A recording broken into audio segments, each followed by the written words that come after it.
from now. So But my question- adaptability is key. My question is, are we focusing more on the delivery of the content or on mastery of the content? I would say both.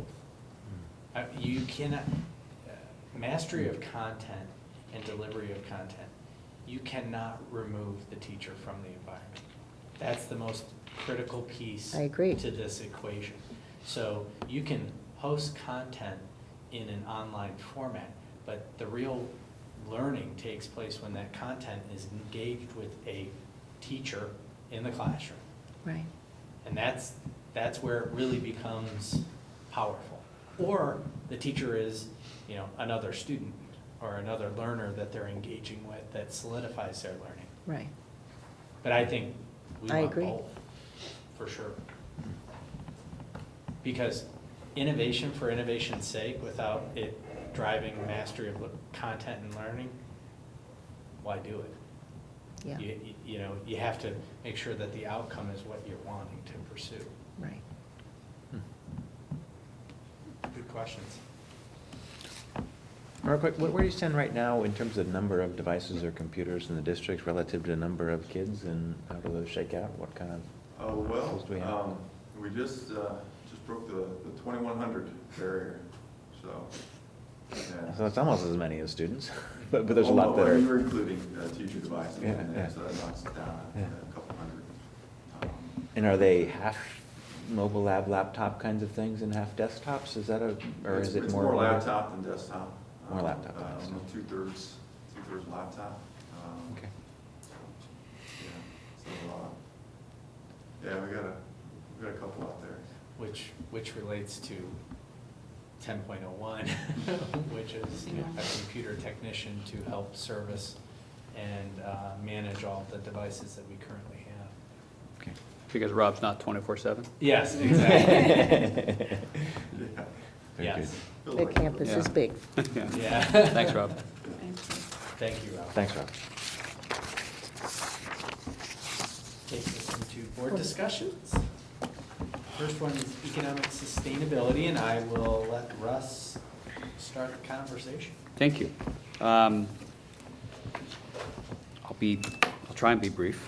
I was going to say I will be, but you know how I am. We've talked a little bit over the last few months about taking a longer-term forward view on economic sustainability and the economic health of the district and its place within the community. I think we all feel very gratified by the support of the community in the recent levy campaigns, and appreciate the fact that folks in Granville place a premium on quality schools and a great education. We've seen evidence of that tonight with the local report card data. We see it every day. We saw it, at the top of this meeting with the number of kids and parents who are here celebrating academic achievement. And so that's a great position for us to be in as we continue to support the schools and look forward and look to the future and how we will continue to fund schools. And I think we've also talked about the fact that based on the recent levy passage and the management of the district's finances, that we can reasonably forecast that we won't have to go back to the voters for several years, hopefully as many as 5, which would be wonderful. But at some point, because of the nature of levy cycles, we will have to go back to the voters for continued support for the school system. And I think we have an opportunity now in these next several years to really engage with the community on a broad basis to help determine not only what the priorities are, and a big part of that is the innovation process that you referenced, but how we're going to fund schools going forward. We've seen considerable change in that. We've certainly seen a strong trend at the state level towards shifting responsibility for a greater proportion of funding to local communities. There's no reason to think that's going to change. We've, I think, engaged quite considerably in controlling costs, but we are a We are an organization that is a service organization, and we consume goods that are expensive and will continue to be expensive. So our human capital costs, our energy costs, transportation costs, technology costs will all continue to go up despite our efforts to control those costs. And I think we really should take this opportunity in the next couple of years to lead that discussion, to get the community involved in talking about how we will pay for schools going forward. It doesn't have to be in the way that it's always been. We've certainly all heard from folks in the community, even those who continue to support the levy campaigns, that there's increasing pressure on the pocketbook with levy campaigns. Part of that, and as we've talked about, and as Mike has pointed out in some of his presentations, is that the burden on residential taxpayers in Granville is higher by about 10%, I think, than it is over the statewide average. And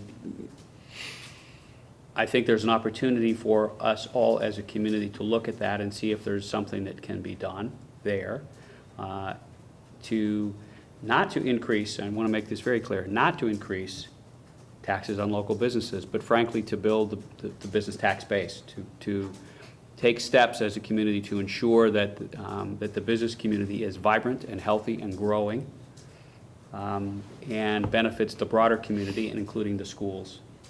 And so, you know, we've talked about economic sustainability in a number of different ways, and I don't personally think that there's any one obvious solution now, but I do think that we would be remiss if, as an organization, if we don't take this opportunity to engage with the community, start the conversation, involve people in leadership in the village, in the township, in the larger community, the chamber, folks at Denison and others in that discussion, and start to really plan for what we will do going forward with future levy campaigns in order to ensure the continued economic health of the school, certainly, and the community in general. And you know, I think that probably begins with trying to go out through our various affinity groups, the PTOs, the PAC, the booster groups, and try and begin that conversation, and take it to the community at large.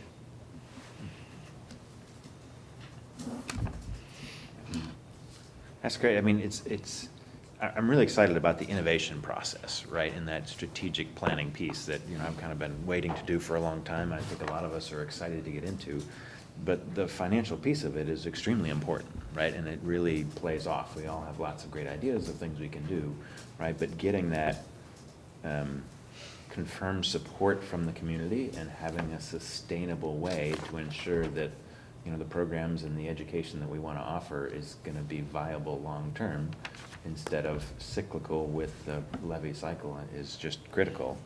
That it's really hard for us to go it alone, right? And that's where we really need to make that call out to, you know, our support organizations as well as the other community organizations to make them aware of our situation, you know, really as a long-term process. It's not, you know, next year we've got a problem, right? And unfortunately, there's a lot of attention to these kinds of things when there's a levy this fall, right? And we sort of fall in a position when there's not an imminent change in taxes or an imminent levy that we sort of assume things are fine, right? And I think by being proactive now, and it doesn't have to be today, but in the next few years, right, long before we have seen the results of that, right? It's not something you can do and have a short-term impact on. It's a long-term one. I think is really critical. And so I think it's something to be included certainly in the innovation process, right? And I hope that we can get the engagement of the whole community in understanding the situation. I think we've got great models and great data that we need to continue to show, right? You know, how we're being the most responsible with the funds that we have and the most responsive to the needs of the kids for education. So I think it's a very high priority, and I'm hopeful we can get the rest of the community engaged to at least be open to hearing our position. Yeah.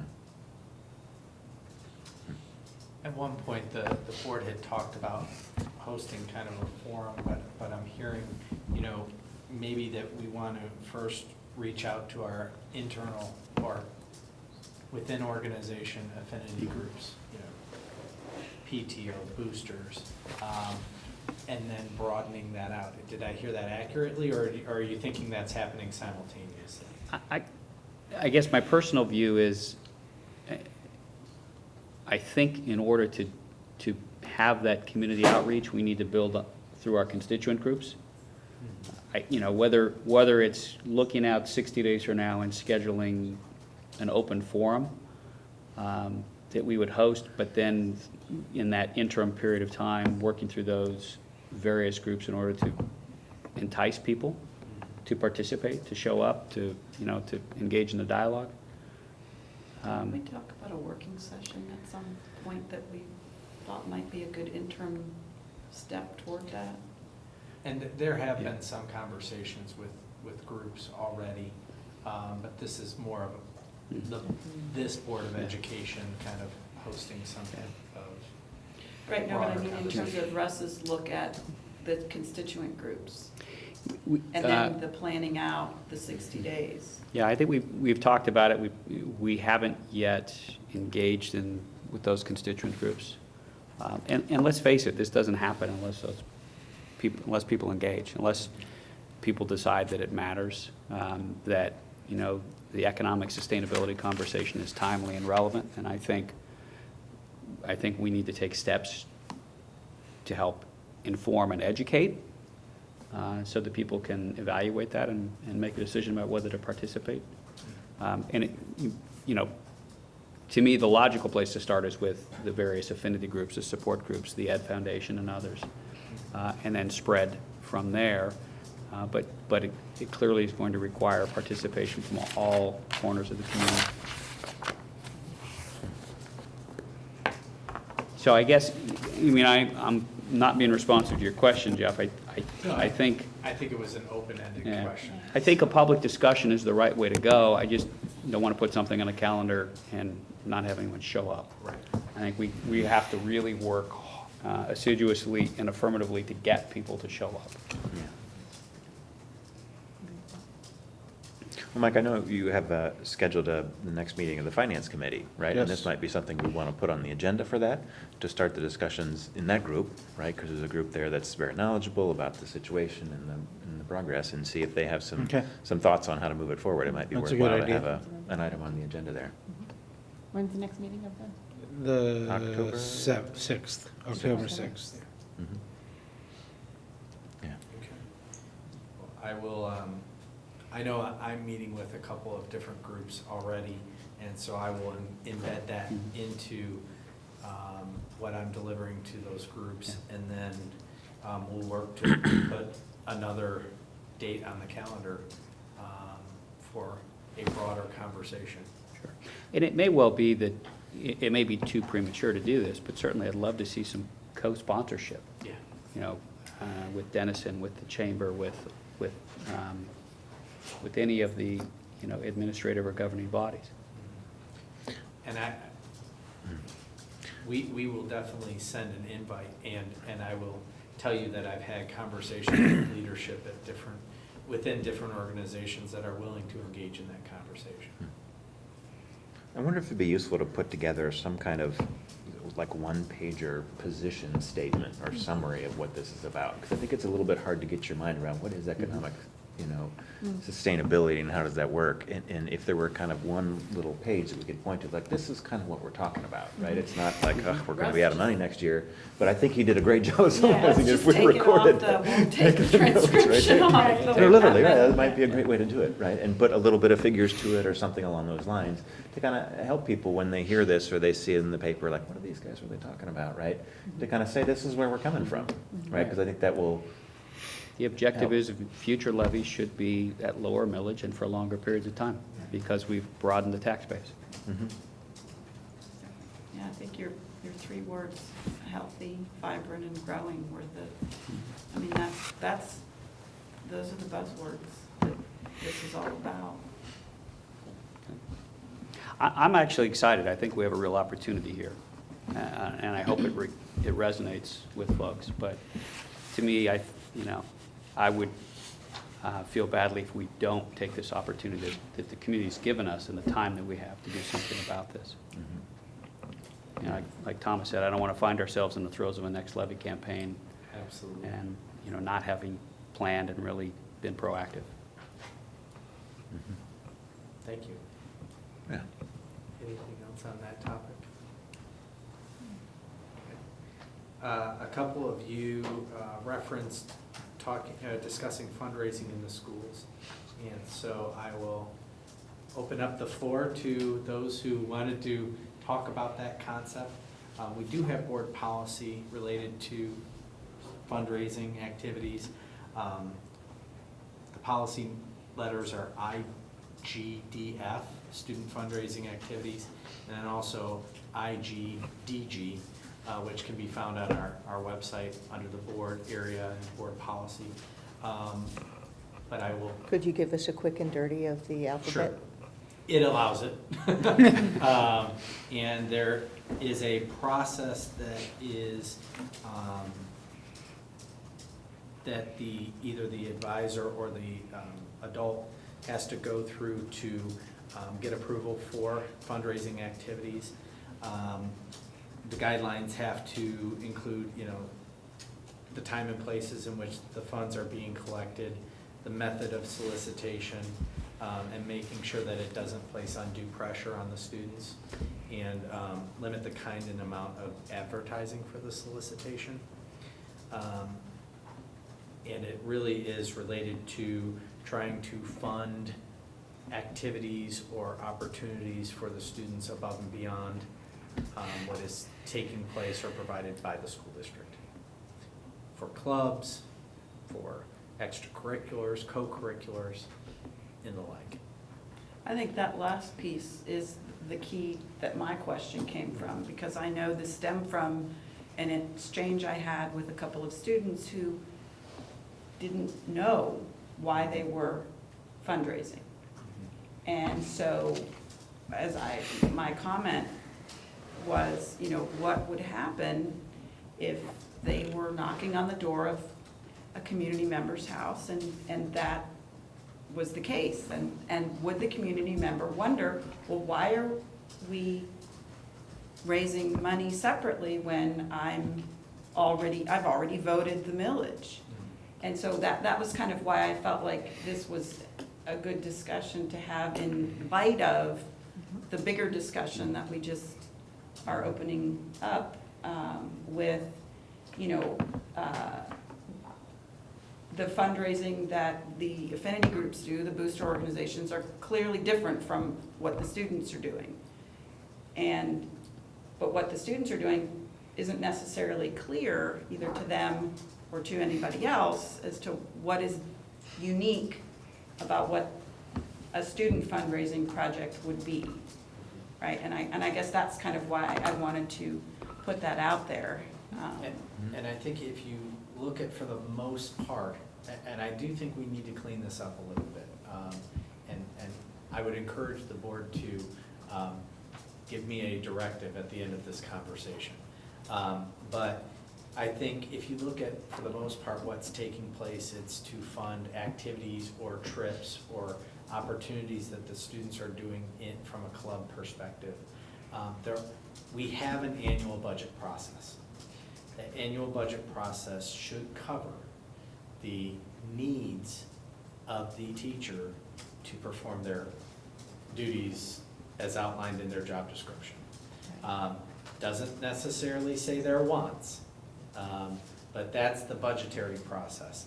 And I think what we would like to do, Mike and I would like to do, is take a look at those fundraising activities over the past several years and really look at what are they funding and what are we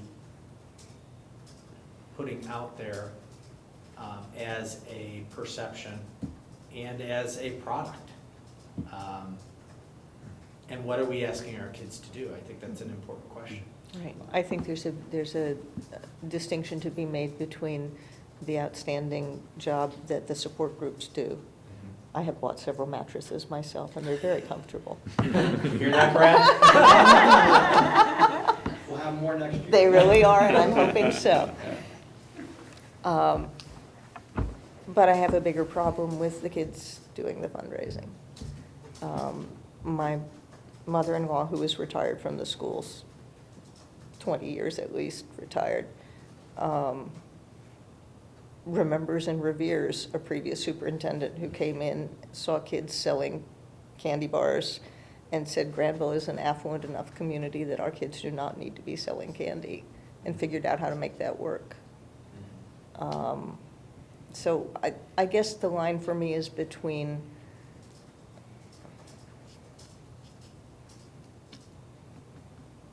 when the kids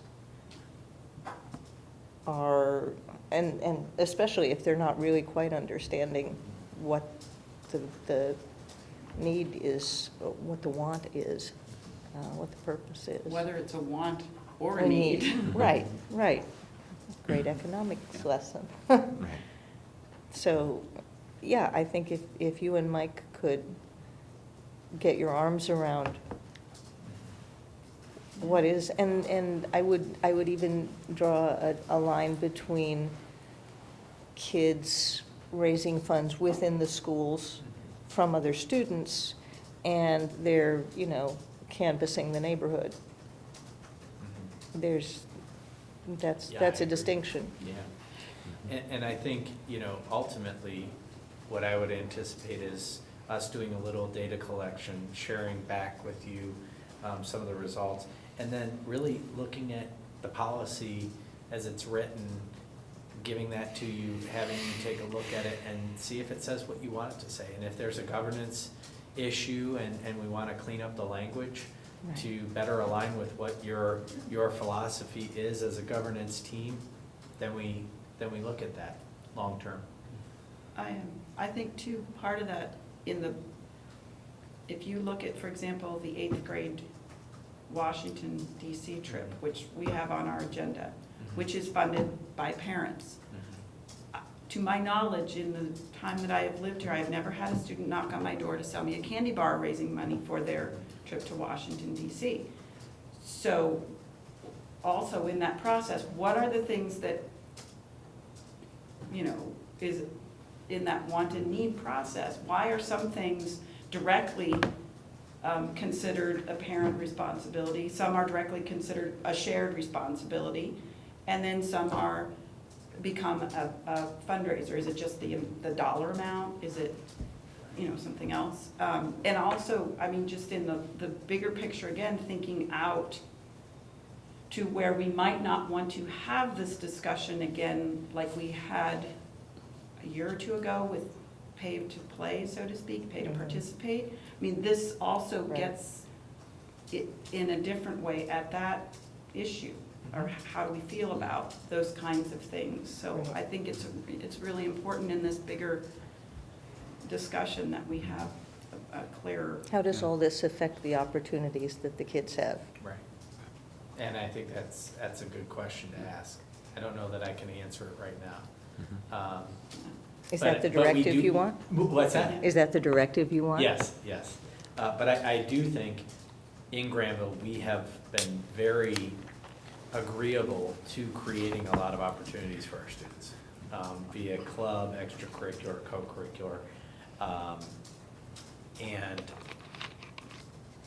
I know personally that, the Global Scholars process, has that component within the school district, but then if the foreign travel is desired, the parents have the opportunity to pay. Now, whether I ask Emily to do fundraising or not is up to me. Cutting your grass next week. Right. But I think with everything that we approve as an opportunity, we should look at and be clear about what are the costs associated with Right. that. And I know that when we Absolutely. add sports, we look at that. But sometimes when we add other aspects to the program, I don't know that there's that same filter. I Right. think that's the biggest issue is we're sitting here not quite sure Yeah. of how broad this is, and concern is, at least a concern is, there may be a fatigue factor Yeah. involved in going to the community. Absolutely. And so I just want to, I'd love to see the data, and then we can Okay. evaluate it. Sounds good. Yeah. We can do that. Right, Mike? That may be hard. Yeah. It will be hard. It's a different look at it, right, in a different way than we have traditionally, because there's a lot of different streams of funds and purposes for them, but I think it's so integral in the strategic plan or innovation process, right? And it's a part of economic sustainability, so that time is right to take a look. Okay. Excellent. Thank you. Thank you. Anything else on board discussion? I don't think so. Okay. Finally. What? Oh, we'll start the agenda now. Not yet, because now we I have. just Sorry, want, I just you know, I X'd want to you off the list. I want to That's get okay, I'm my gonna full X you off the list. utilization out of this board tonight. Yeah. But first, we have to entertain public comment. Anybody? Anybody? Okay, no. Moving on. Board reports, I'm just gonna, just, in the sake of time, it's already 10 to 9. Just two quick things. CTEC got their report card data as well, and fared quite well. There's 2 indicators that they reported and were graded on, and one which is a future reporting. Their graduation rate was 99%, so they got an A for that. They're also required to track post-program outcomes, so they have to track where they place students in either in career work related to their programs, post-secondary education, or the military. And they successfully placed 91.35% of students in one of those options, which earned a B. But because they're able to actually track 99% of their students where they are, that raises their grade up to an A. Because a lot of programs aren't able to, their tracking rates are down into the 60s and 70s. And so because CTEC does such a good job tracking their students and where they go, they actually get an A for the post-programs outcome. And then the one aspect that's not officially reported is technical skills attainment. And this piece reminds me a little bit about our literacy, our K-3 literacy piece, in the sense that there was really no guidance on what assessments you put into the system to get a grade out. And they got their skills attainment, what was 60.84% passage, which was a C, but CTEC gives so many assessments. They do, third vendor assessments, web assessments, credentialing assessments, and there's no guidance from the state as to which ones they should report. So this is based on all of them, and without whether or not it's a state recognized test or not. So, 60.84, but I don't really think that's a good assessment of the quality of education that kids are getting at CTEC. But they also have 86% of their students participating in these assessments, and so it's a really high participation rate, which again then bumps them up to a B, so it's kind of weighting your participation in with your passage rate. So, but I think overall they get, so they had 2 A's and a B, so, and that's actually 2012 data for their 2014 report card, so they're lagged by almost 2 years. So I will leave that at that.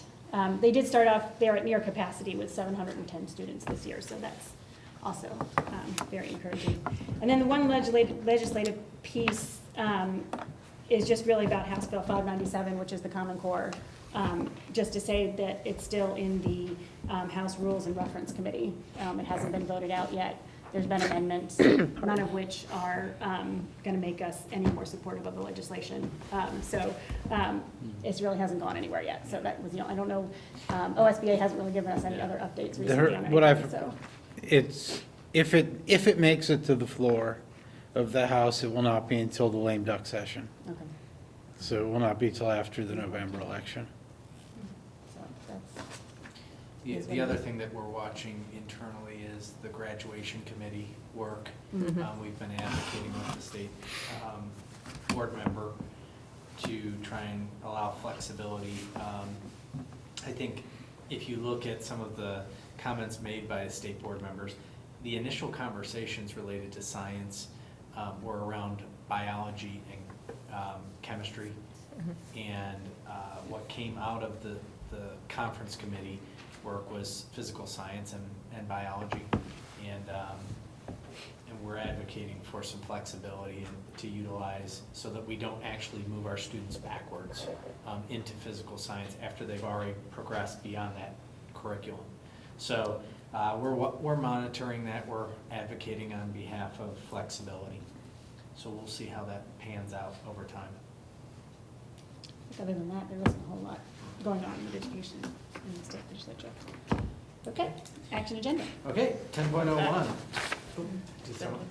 Oh, okay. 10.01, as I referenced earlier, we are approving a computer technician job description. This will be a new position. Once it's approved, we'll get that hiring process moving in full swing and try and get additional support to manage the 2,100 machines in the district. So moved. Second.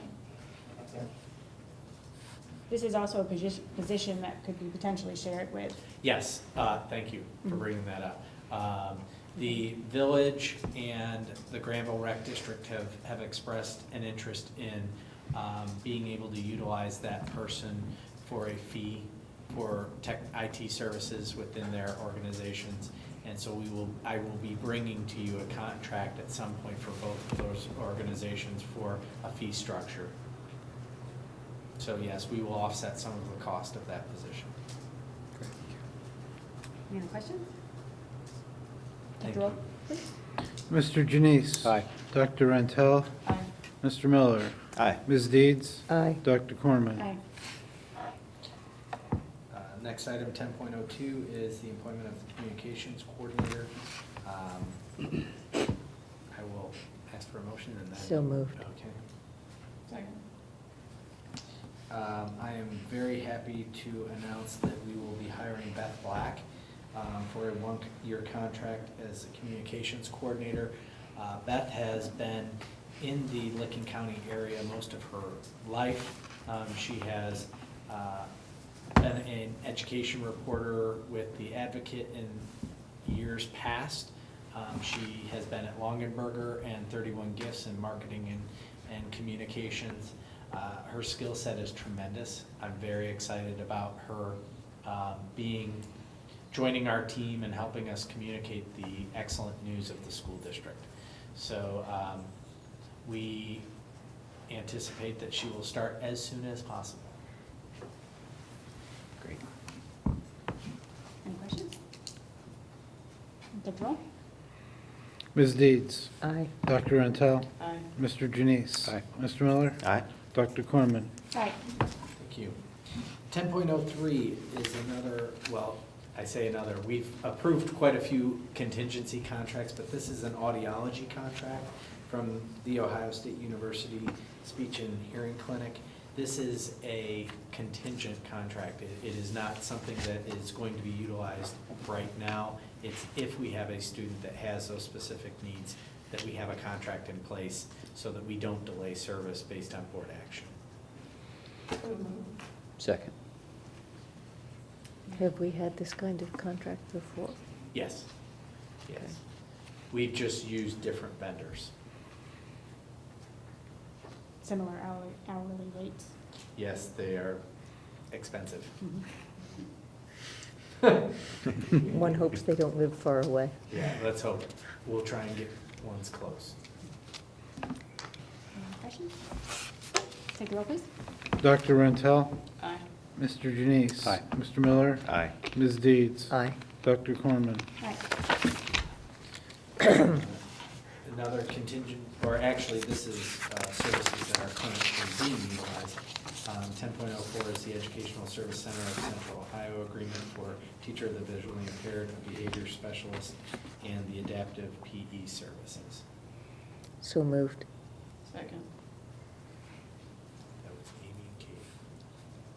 Questions? Take the roll, please. Ms. Deeds. Aye. Dr. Rentel. Aye. Mr. Miller. Aye. Mr. Janice. Aye. Dr. Corman. Aye. Thank you. Next item is 10.05, the overnight field trip for the 8th grade Washington DC field trip. Again, this is parent funded. So moved. Second.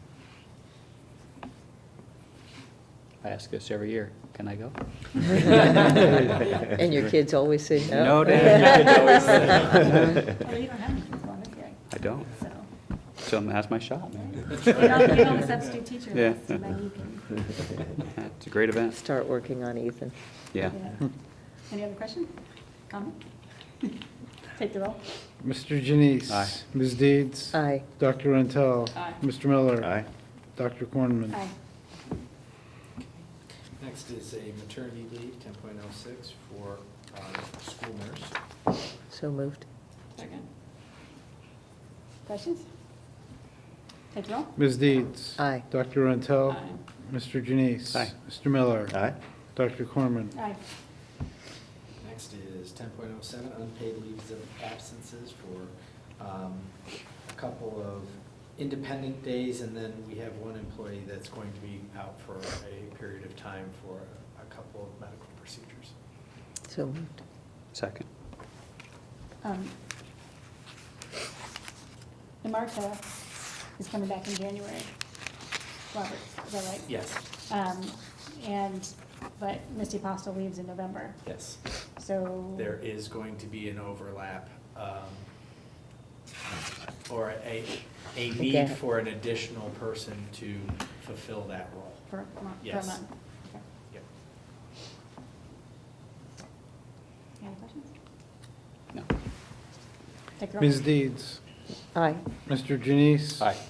Mr. Miller. Aye. Dr. Rentel. Aye. Dr. Cornman. Aye. Okay, the consent agenda, item, or 11.01A through C8. So moved. Second. Okay, I'd like to call your attention to a couple of things. First one is a donation of $6,000 to the intermediate school for their book room. And that is from the K-6 PTO. I don't know if you've been in our buildings lately, but our book rooms are becoming robust, which is excellent. One of the things that you want to see in a K-6 environment is a print-rich environment. And I think we are well on our way, and we have some of those support organizations really doing a nice job to help us build that. We also have a donation to the GHS band from the Granville Kiwanis. Donna Fouch is also listed as a treasurer in the treasurer's office, professional one. She's replacing Janelle, who came and took Kay's position as superintendent secretary. So I know Mike is happy to fill that role. And we're very happy to have Donna. She comes with good experience and is a very quick learner. We have home instructors listed for the year that are utilized if we need to provide instruction at home for either medical reasons or otherwise to our students. We have several supplementals, including the high school vendor assessment coordinator position that you approved at the last board meeting. And then a couple, or at least one volunteer. Any questions? Take the roll. Mr. Janice. Aye. Ms. Deeds. Aye. Dr. Rentel. Aye. Mr. Miller. Aye. Dr. Cornman. Aye.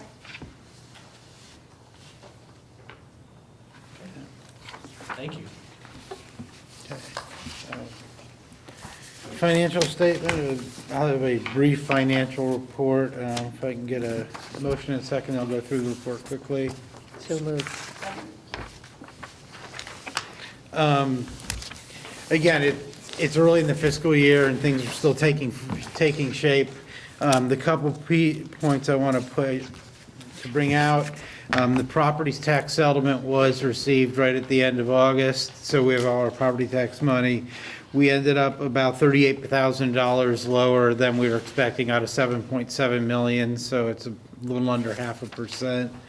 The main culprit is the current collection rate in residential property dropped from 97.3% to 97%. That doesn't sound like enough, but it's enough to move $30,000. We are short in public utility taxes, about $20,000. That's something that normally doesn't happen. I did talk to the county auditor, who told me Columbia Gas is delinquent on their taxes. I don't know why, they are. And so they owe us $20,000 on the portion of their property that's in the school district. It's possible it's even been paid by now, I don't know. I haven't checked with the county. We won't get that money until next March, because again, our settlements are done, and so we won't get it till next year's settlements, the first settlement next year. Nothing else much going on the revenue side. On the expenditure side, nothing is too much out of the ordinary. Again, it's early in the year. August, the second half of August is the first time that we had, the new payroll from the new people, plus the pay increase. So those were, only half the month saw that, as well as the new folks with their insurances came on partway through the month as well. We'll have a better picture of that, I think, in the September report. I do want to point out on the third page, our enrollment. It should be pretty much finalized now. From the report last month, which was, of course, during the first week of school, we have dropped 23 students. These are primarily kids who we did not know were gone until they did not show up when school started. And we started getting either notifications from other districts for their records, or under the new 105-hour rule that's in place now from the state, once they have not shown up for 105 straight hours and we don't know their whereabouts, then we withdraw them. And so we did lose, so we're down, our count is now right at 2,400, which is down 60 kids from last year. The 23 that we lost, there was no more than 4 were in any one grade, so they were spread across the system pretty well. So essentially, we're down 60 kids now from last year, comprising 2 pieces. We're down 94 kids when you look at the net between who graduated last year and who we took in kindergarten this year. Obviously, that means we picked up 34 kids through mobility, and 30 of those 34 kids were in first grade. And 12 of the other 4 were in third grade. So we were up in first grade, we were up in third grade, and then we were down 8 kids across all of the other grades. We should be pretty much stabilized at this point. We do normally pick up kids as we go through the year, but generally either at the end of winter break and sometimes at spring break. This year, we are actually rewarded for that in the state funding system with the new way they're counting kids. All kids, there's 3, since there are now three periods that they're looking at enrollment rather than 1 count period. And we will have those students prorated from the time they get here through the end of the year. Historically, if they weren't here by count week, then we did not get funded for them at all that year.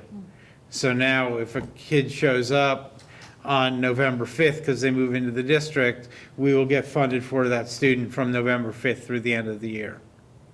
Now it also goes the other way as well, as if a student leaves, we lose the funding for that student from the point they leave to the end of the year. But again, we generally net kids as we go through the year, so that will be a little bit of a boost to us through the year. The last page, again, this is just a quick summary of the 3 main expenditure areas compared to last year. You see our wages and salaries are up modestly. Again, we only have the 1 half of August that has the additional ways in there for the increases that we gave. The insurance is up a lot more, or the benefits are up a lot more. That's the insurance. That took effect July 1st for all of our current staff members, as opposed to the second half of August. So we see a little bit more of that increase coming through already. And then purchase services are actually, we're running about $8,500 below where we were last year at the same point. So that's a good thing. Surprise, surprise in that category. Yeah, so that's a good thing. You know, a lot of the big drivers in there, in the purchase services are community school and open enrollment deductions. Those are still being based on last year, although we don't think we have a lot of change from last year as far as numbers, so we shouldn't see an increase. And then our contract with EMS, which is the biggest single piece of that, that is a little bit higher than last year, because we granted EMS to give their employees who work for us the same base raise as we gave our own employees. Plus, we had the switch from Penny Miller being on our payroll to Marie, who replaced her, being back on the EMS payroll. And so that's raising our cost of EMS, but lowering our payroll costs. Did you say that the community school deduction was a purchase service? That is where it shows up in our spending, yes, as a purchase service. The community school deduction, the open enrollment deduction, whatever we pay to the ESC for both our preschool special needs kids and our special needs kids who are educated through them rather than through us, that all comes out of purchase I'm services. thinking, Hmm? nothing, Amy's ill. She's sinking fast. stuffing up. Almost done. So, yeah, Okay. that's all considered purchase. It's all purchase services and it's all mostly out of our control. Yeah, I was gonna say involuntary. Yeah. services. We don't control it, but that's where the coding that we have to use to pay it, that's where it shows up in our budget. Questions about the finance? Obviously, next month I'll have a little more detailed report here, plus we'll have the 5-year forecast discussion for the submission October 31st. Thanks. Any questions? Yeah. Take the roll. Ms. Deeds? Aye. Dr. Rentel? Aye. Mr. Miller? Aye. Mr. Janice? Aye. Thank you. Um, Okay. Ellen? Oh, I'm sorry, Dr. Corman, I'm sorry.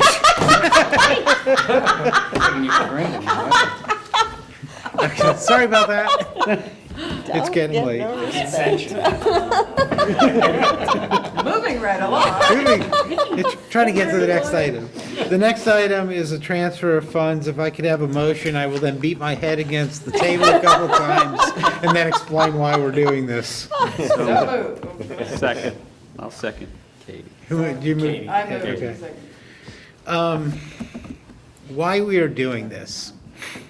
There are new rules in place from the Department of Education that we now have to bill for every non-routine transportation of students. Routine meaning essentially getting them to school and home from school. So we have to bill for every field trip, every sporting event. Now, 99% of the time, we are billing ourselves because we are paying for those ourselves. And so what we have, after thinking through how we're going to comply with this with the least amount of pain to everybody involved, what I've decided to do is to create a transportation account within our Rotary Fund. This is the same fund we use for the Newark Granville Community Authority and for the library money, is to create a transportation account. We will transfer money from the operating budget, well, from our fund balance that's in our general fund to this fund, bill ourselves and pay ourselves back to the operating fund to offset the costs of the drivers, the fuel, and the maintenance that goes with each of the trips. It ends up being a lot of paperwork for not a lot of purpose, I think. Why? That is a very good question, why? There are a few conspiracy theorists among us. And so, Yeah. We don't really, I mean, we think it's to help delineate how much we're spending on this stuff. There's some fear that the state is going to look at that and use it to not fund those types of things and make them be funded locally. It's hard to say why. At least we are taking some advantage of it, so I am actually creating 2 different accounts within there, one for athletic and one for curricular. So we can, if we're doing it, we might as well at least gain something from it and know how much we're spending on transportation for athletics and how much we're spending on transportation for curricular purposes. But essentially this works out to the least painful way to comply with the state without driving the building secretaries and everybody else nuts with paperwork. And so we can handle all of the paperwork and the fund transfers within the treasurer's office and not have to burden the buildings with it. So is 40,000 an approximate annual cost? It's for what we actually expect? probably high. I think the estimate I got from Kim Clary was actually more like 25. You notice it's up to $40,000. Mostly because I don't want to have to come back, if we're running high, I don't want to have to come back to you to get it raised and go to the county to get it raised, just so we could pay ourselves back some more. You're actually required to allocate it now and then pay it as you go through the year instead of Yeah, because track we the have, bills and then we pay it have once to at the have end of the year. requisitions in place and stuff like that. And so, yeah, unfortunately, it's the best we can do. I think it's the best we can But do keep out of our it. administrative costs low. Yeah, Yeah. it's the best we can do in a bad situation. Thank you. Yeah, Amy, that says it all right there. Yeah. Any questions? Any That I- complaints? Oy vey. I plan on talking to various people in the state about this and how this is not particularly helpful to anybody. But for now, we're gonna do our best to comply with it. Sugar nut. Yeah. You take the roll. Dr. Rantel, Aye. Mr. Janice, Hi. Mr. Miller. Aye. Ms. Deeds. Aye. Dr. Corman. Aye. Okay, the last item is a resolution for transportation deemed How impractical. ironic. Yeah, As opposed to really. just stupid. As opposed to a process deemed impractical, but, so we got a motion So on a moved. brief explanation. Second. You moved it. This is something that we did this last year. We have one parent, one student who we have to transport to an area that is within the 30-minute radius that we are required to fund, but it is a single student going to a single place, and so we deem it impractical to transport that student. And so under the law, we basically approve this and we make a payment to them to offset some of their transportation costs. Remember last year, we had 3 kids we did this for, 2 have moved out of the district. So this is one of the same ones that we did this for last year. Questions? Do you have the motion? Mhm. Okay. Okay. Just take the roll. Mr. Janice. Aye. Dr. Rentel. Aye. Mr. Miller. Aye. Ms. Deeds. Aye. Dr. Corman. Aye. I'd like to entertain a motion to enter into executive session to consider the employment of an employee and a public official. So moved. Second. Ms. Deeds. Aye. Dr. Rentel. Aye. Mr. Janice. Aye. Mr. Miller. Aye. Dr. Corman. Aye.